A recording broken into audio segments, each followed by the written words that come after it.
now I want to ask you this, because there's people I have had this conversation with that are, we're both chocolate girls, but there's people that are darker than me that don't think that what you went through is colorism, and they feel as though you are utilizing the word colorism just to get people like myself and other people emotionally attached to it, and then to kind of be a part of Team OG.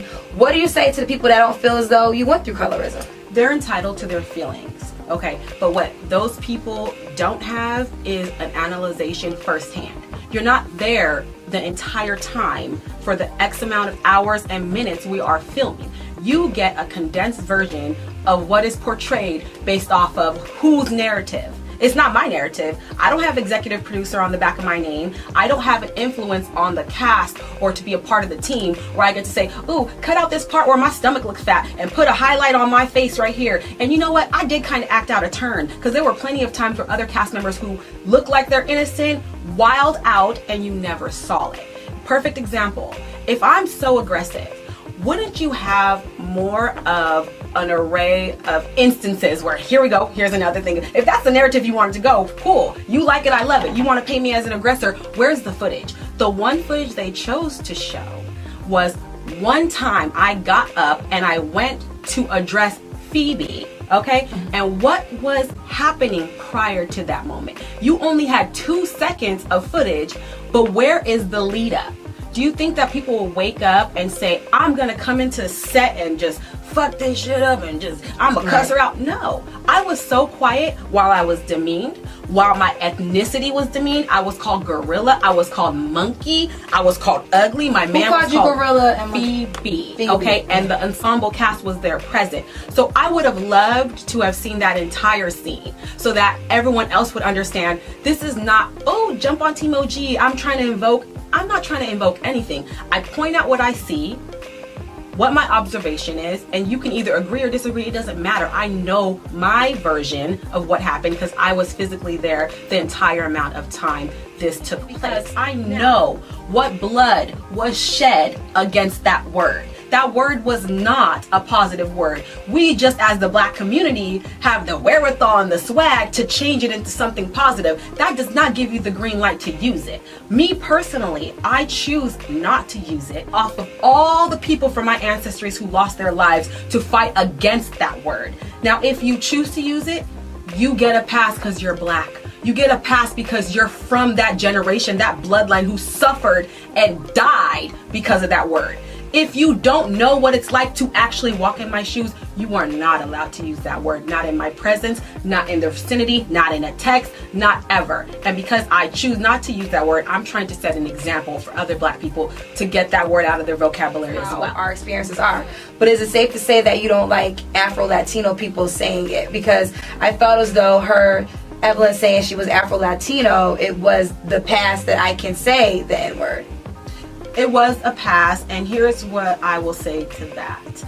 I find it very convenient to become Afro-Latina, because she's saying Latino, she's not even using it in the right tense. It's Afro-Latina if you're a female, and it's a Tino if you're a male. Throughout this entire process, I spoke very well Spanish to her, and she doesn't speak a lick of Spanish. She has not once said anything in Spanish in full sentence. I strongly believe if you're gonna rep something, if you're gonna rep a culture, if you're gonna be proud to be whoever you are and whatever you are, you actually know something about your culture. I turned to that lady and I said, in Costa Rica, ¿habla español? And she said no. So I find it very convenient to now being called out on using the N-word.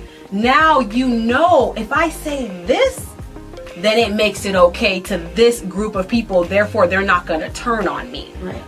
It's too convenient. It's way too easy of a scapegoat. And for me, I feel as though anybody who's not Black who uses that word feels like you could just put on Black today and then tomorrow when you're in front of your white executives, you don't use that word, but when you're with your homies, no. If that's who you truly are, be that 24/7 like I am every single day. Be that complexion and have that experience that I have every day. I think it's convenient and I'm not buying it. You had 8 years, 9 years, however long you've been on the show to talk about that. You never once mentioned Afro-anything. But now because you're being pointed out, as what you are showing and what I'm observing, it's a problem. In Costa Rica, during that banter, I said, you're not black. What got cut out? Her saying, I don't want to be black. Why did you cut that out? Oh, that was her response. That was her response? And I said, yes, you do. I also said, you can stuff as much black boop in your pussy all you want. It still doesn't make you black. I don't want to be black. Why did that get cut out? Because the narrative was already addressed that, okay, shit, OG just called me out on a very racially charged subject, a very racially charged debate where if we show this is gonna light the whole world on fire.